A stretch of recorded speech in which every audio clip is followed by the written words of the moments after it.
Ministerio Palabras de Vida Eterna, ministrando fe y esperanza en el Señor Jesucristo.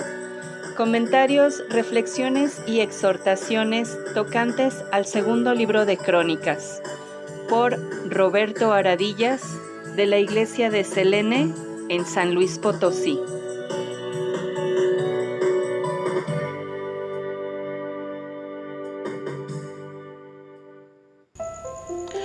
Siguiendo con Segunda de Crónicas, llegamos al capítulo 3.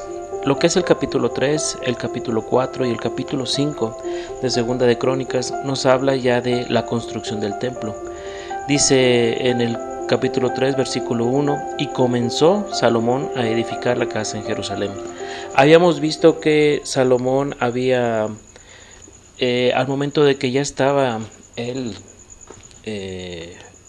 bien fundado ya lo que era su reino, el Señor ya lo tenía y que era con él. Dice también que él se determinó a edificar una casa, se propuso a hacerlo. Aquí en el capítulo 3 vemos que comenzó ya Salomón a edificar la casa y dice que la empezó a edificar en Jerusalén, en el monte Moriah que había sido mostrado a David, su padre, en el lugar que David había preparado en la era de Ornán, Jebuseo.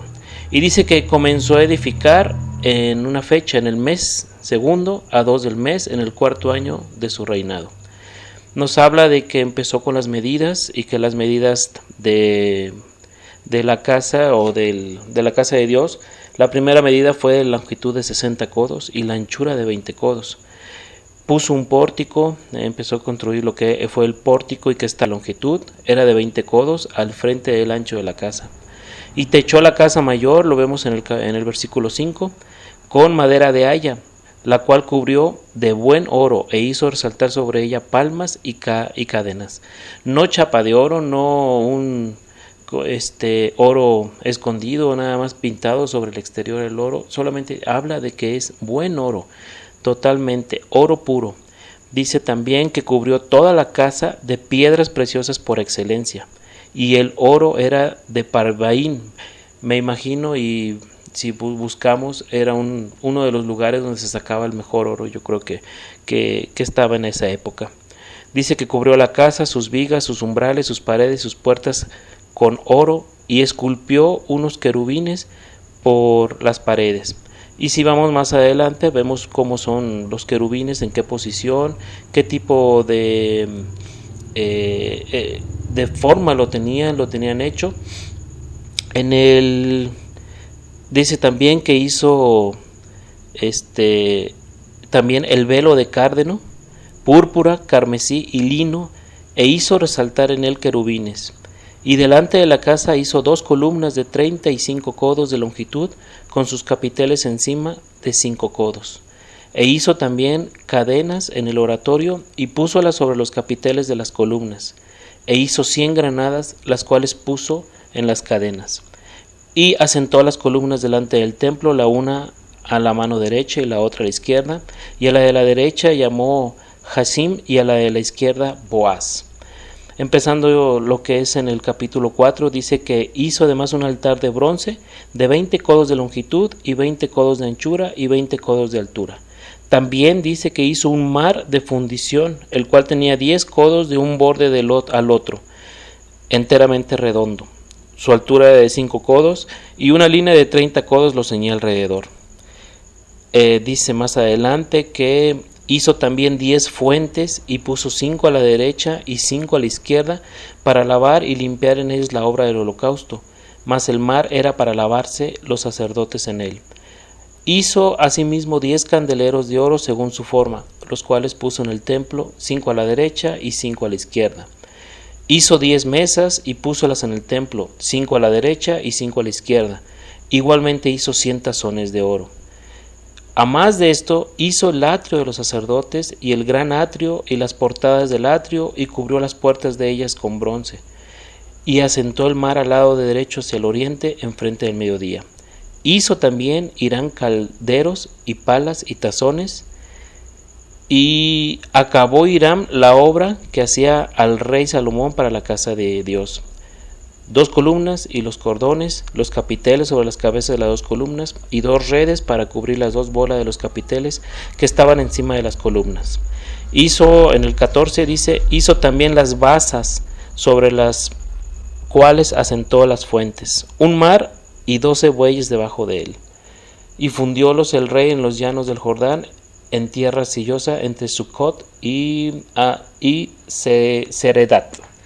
Y Salomón hizo todos estos vasos en grande abundancia porque no pudo ser hallado el peso del metal.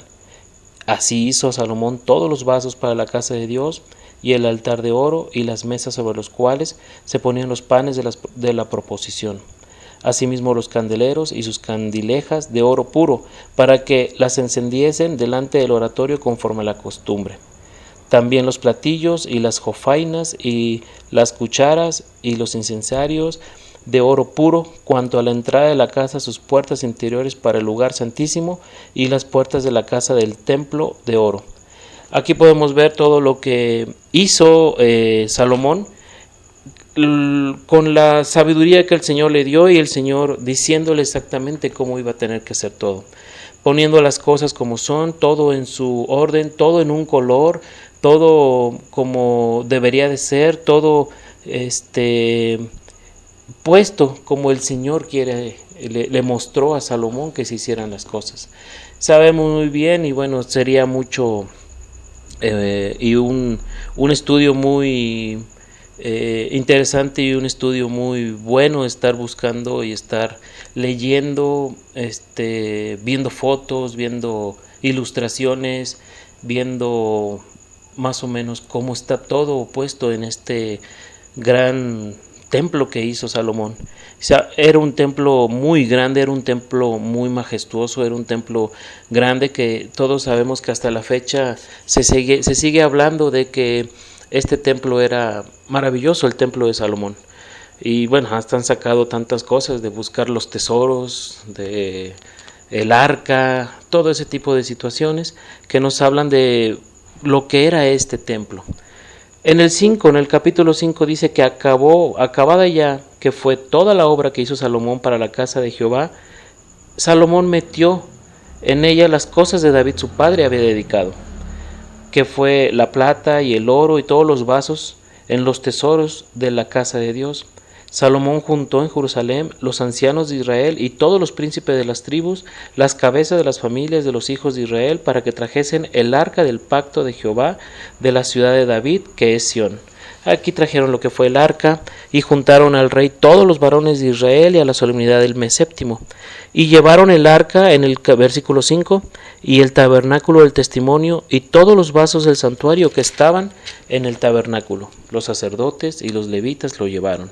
Y el rey Salomón y toda la congregación de Israel que se habían a él reunido delante del arca sacrificaron ovejas y bueyes que por la multitud no se pudieron contar ni numerar. Los sacerdotes metieron el arca del pacto de Jehová en su lugar, en el oratorio de la casa, en el lugar santísimo, bajo las alas de los querubines, pues los querubines extendían las alas sobre el asiento del arca y cubrían los querubines por encima, así el arca como sus barras. Y en el 10 dice, y en el arca no había sino las 2 tablas de Moisés había puesto en Horeb, con las cuales Jehová había hecho alianza con los hijos de Israel, después que salieron de Egipto. Dice en el 12, y los levitas cantores, todos los de Asap, los de Hernam y los de Jedutum, juntamente con sus hijos y sus hermanos, vestidos de lino fino, estaban con címbalos y salterios y arpas al oriente del altar, y con ellos 120 sacerdotes que tocaban trompetas. Sonaban pues las trompetas y cantaban con la voz todos a una para alabar y confesar a Jehová, y cuando alzaban la voz con trompetas y címbalos e instrumentos de música, cuando alababan a Jehová diciendo, porque es bueno, porque su misericordia es para siempre. La casa se llenó entonces de una nube, la casa de Jehová, y no podían los sacerdotes entrar para ministrar por causa de la nube, porque la gloria de Dios, la gloria de Jehová había henchido toda la casa de Dios.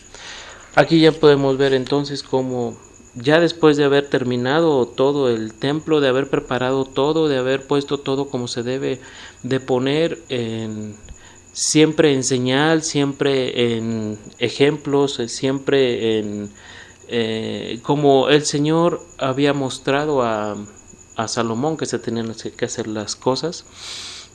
Metieron el arca, y empezaron a hacer lo que se tenía que hacer, los sacrificios, a consagrar lo que era la casa del Señor. Pero ahí lo que quiero yo hacer notar en cuanto a lo espiritual y lo que nos llena, y quiero yo hacerles ver, hermanas, lo que para mí es de gran bendición en estos 3 capítulos, empezando en el capítulo 3, en el versículo 1 dice: y comenzó Salomón a edificar la casa en Jerusalén, en el monte Moriah, que había sido mostrado a David su padre, en el lugar que David había preparado en la era de Ornán Jebuseo. Si nosotros vamos a la historia, podemos ver que el rey David empezó a hacer un censo, y eso molestó al Señor. Y podemos ya la historia ya la vieron, pero quiero hacer notar ahí en segunda de Samuel 24, en el versículo 13, después de todo lo que había pasado y todo pecado que él había cometido, dice: vino pues Gad a David e intimóle y díjole: ¿quieres que te vengan 7 años de hambre en tu tierra? ¿O que huyan 3 meses delante de tus enemigos y que ellos te persigan? ¿O que 3 días haya pestilencia en tu tierra? Piensa ahora y mira que responderé al que me ha enviado. Entonces David dijo a Gad: en grande angustia estoy, ruego que caigan en la mano de Jehová, porque sus miseraciones son muchas, y que no caiga yo en manos de hombres. Y envió Jehová pestilencia a Israel sobre la mañana hasta el tiempo señalado, y murieron del pueblo desde Dan hasta Beerseba 70,000 hombres. Y como el ángel extendió su mano sobre Jerusalén para destruirla, Jehová se arrepintió de aquel mal y dijo al ángel que destruía el pueblo: basta ahora, detén tu mano. Entonces el ángel de Jehová estaba junto a la era del Arauna Jebuseo. Y David dijo a Jehová cuando vio al ángel que hería al pueblo: yo pequé, hice la maldad. ¿Qué hicieron estas ovejas? Ruégote que tu mano se torne contra mí y contra la casa de mi padre. Y Gad vino a David aquel día y dijo: sube y haz un altar a Jehová en la era de Arauna Jebuseo. Y subió David conforme al dicho de Gad que Jehová le había mandado. Y mirando a Arauna vio el rey y a sus siervos que pasaban a él. Saliendo entonces Arauna inclinóse delante del rey hacia tierra.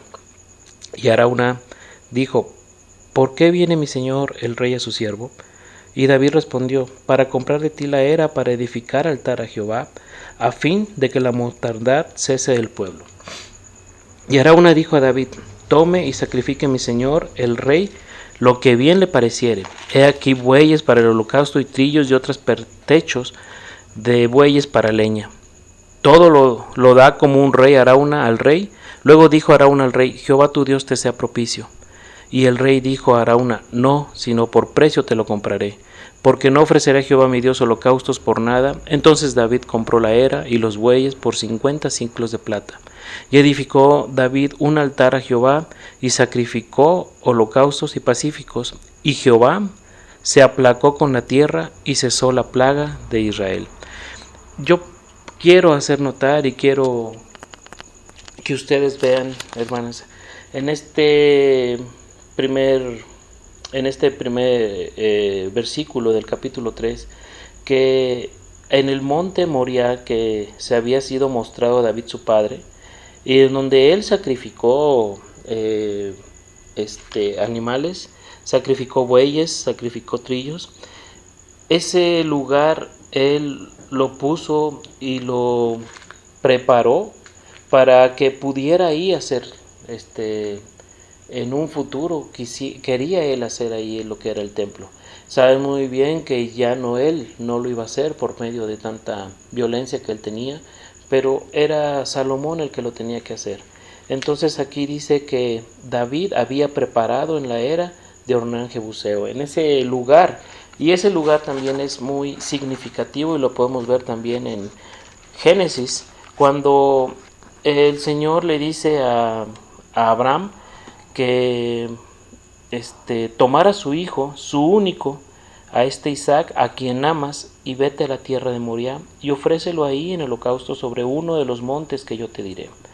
Aquí yo quiero hacer notar que ese monte, este lugar donde también David estuvo, es el mismo lugar donde el Señor le dijo a Abraham que llevara a su hijo y que lo ofreciera ahí en holocausto. Y algo que también se debe hacer notar es que dice, tu hijo, tu único, a quien tú amas. Y acá también vemos como el pueblo de Israel que estaba siendo muerto, David tenía un gran pesar porque pasaba eso con un pueblo que él amaba. Él era el rey del pueblo de Israel y amaba a ese pueblo.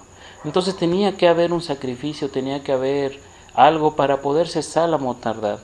Si nosotros nos ponemos a verlo en nuestra vida, en nosotros, hermanos, dice que la paga del pecado es muerte, mas la dádiva de Dios es vida eterna. El regalo de Dios para algo que es totalmente para una persona, una criatura caída como somos nosotros, que no tenemos forma de poder ser salvos, no tenemos forma de haber nosotros obtenido una salvación por medio de dinero, por medio de hacer algo, obras, nada. Dice la palabra que no es por obras para que nadie se gloríe, sino solamente por gracia somos salvos por medio de la fe. Entonces, tenía que el Señor preparar un lugar. Siempre tenemos que ver eso. Hay que preparar un lugar, y el Señor preparó un lugar donde iba el Señor Jesucristo a morir por nuestros pecados. Él preparó a un ser tan maravilloso. Él preparó al único, y era la única proposición y el único propicio para que pudiéramos nosotros ser salvos. Aquí yo puedo ver en Crónicas que el Salomón puso un lugar donde su padre David había preparado en la era de Ornán Jebuseo. Y el Señor nos habla de que el Señor ya tenía todo preparado. Lo vemos desde antes de la fundación del mundo, que Él sabía que nosotros íbamos a necesitar un Salvador, que nosotros íbamos a necesitar a alguien que diera su vida por mí, y tenía que ser un sacrificio, tenía que ser por medio de su muerte y su resurrección, y el único que podía hacerlo era mi Señor Jesucristo. Podemos ver en Mateo también cómo cuando se les dio a Barrabás, el pueblo de Israel lo que pedía era de que sus hijos, dice la sangre en Mateo 27, entonces 26, el Mateo 27:26, entonces le soltó a Barrabás, y habiendo azotado a Jesús, le entregó para ser crucificado. Entonces los soldados del presidente llevaron a Jesús al pretorio y juntaron a él toda la cuadrilla, y desnudándole le echaron encima un manto de grana, y pusieron sobre su cabeza una corona tejida de espinas y una caña en su mano derecha, e hincando la rodilla delante de él, le burlaban diciendo: «Salve, Rey de los judíos», y escupiendo en él tomaron la caña y le herían en la cabeza. Y después de que le hubieron escarnecido, le desnudaron el manto y le vistieron de sus vestidos y le llevaron para crucificarle. Y saliendo, hallando un cireneo que se llamaba Simón, a este cargaron para que llevase la cruz. Y como llegaron al lugar, se llama Gólgota, que es dicho el lugar de la calavera. Aquí podemos llegaron a un lugar. Ese lugar era preparado para poder crucificar a las personas que cometían los mayores pecados, que cometían sediciones, que cometían traición, que cometían cosas de las que acusaban a mi Señor Jesucristo. Pero podemos ver cómo llegaron al lugar que se llama Gólgota. Era un lugar preparado, era un lugar destinado, y este lugar de Gólgota es una de las planicies, un lugar cercano al monte de Moriah. Pertenece a ese monte. Entonces sabemos muy bien que nuestro Señor tenía preparado algo, tenía preparado el lugar donde mi Señor Jesucristo tenía que ser crucificado. Tenía que ser crucificado hasta en las fechas en donde tenía que ser puesto, porque tenía que ser, el Señor preparó a Él directamente. No había quien, como les digo, no había oportunidad, no había forma de que alguien más pudiera morir, no había forma de que yo pudiera hacer algo por mis pecados. Yo no puedo pagar ni siquiera uno, ni siquiera el pecado más sencillo o el más insignificante que yo pudiera hacer. Yo no puedo pagar por ese pecado, solamente tenía que ser mi Señor Jesucristo, tenía que ser el único mediador entre Dios y los hombres, el Señor Jesucristo. Él es el único, es el camino, la verdad y la vida, y nadie viene al Padre. Entonces podemos ver ahí en Segunda de Crónicas cómo el Señor preparó el lugar. Vemos en Génesis también que cuando Abraham y llevó a su hijo Isaac, y Isaac le preguntó: veo leña, veo el lugar, pero no veo el sacrificio. Y Abraham dijo: el Señor proveerá. Entonces cuando él iba a extender su mano para degollar a Isaac, lo detuvo el ángel del Señor. Entonces dice: no hagas daño. Y cuando Abraham volteó a un lado y vio un animal de sus cuernos amarrado, él lo agarró y lo sacrificó. El monte Moriah significa Dios proveerá, y nos habla claramente de que para lo que nosotros íbamos a tener que necesitar una salvación tan grande, una salvación tan perfecta, una salvación preparada simplemente. No hay forma de pensar en otro tipo de salvación en la que nosotros pudiéramos llegar a nuestro Señor. Y el Señor tenía todo preparado, tenía el lugar preparado y tenía a la persona propicia para hacerlo, mi hermoso Señor Jesucristo. Él murió, Él pagó todos mis pecados, olvidó todos mis pecados, los echó en un lugar donde nunca más voy a estar. Entonces tenía todo preparado. Por último dice en Segunda de Crónicas 5:14, en el 13, la segunda parte dice: la casa se llenó entonces de una nube, la casa de Jehová, y no podían los sacerdotes estar para ministrar por causa de la nube, porque la gloria de Jehová había henchido la casa de Dios. Y me lleva a Mateo, cuando en la transfiguración, cuando una nube cubrió a mi Señor Jesucristo, y el Señor, su Padre, dijo: este es mi Hijo amado, en el cual tengo contentamiento, en el cual yo he preparado, en el cual es el idóneo, es el propicio. A él oíd, dice. Entonces ahí nos dice el único camino, la única verdad y la única vida, el único que puede llegar a salvarme de todos mis pecados, al salvarme de la ira que ha de venir, a salvarme del infierno, a salvarme de una vida, de una muerte eterna separado de mi Señor Jesucristo. Es Él, directamente Él fue el que me salvó.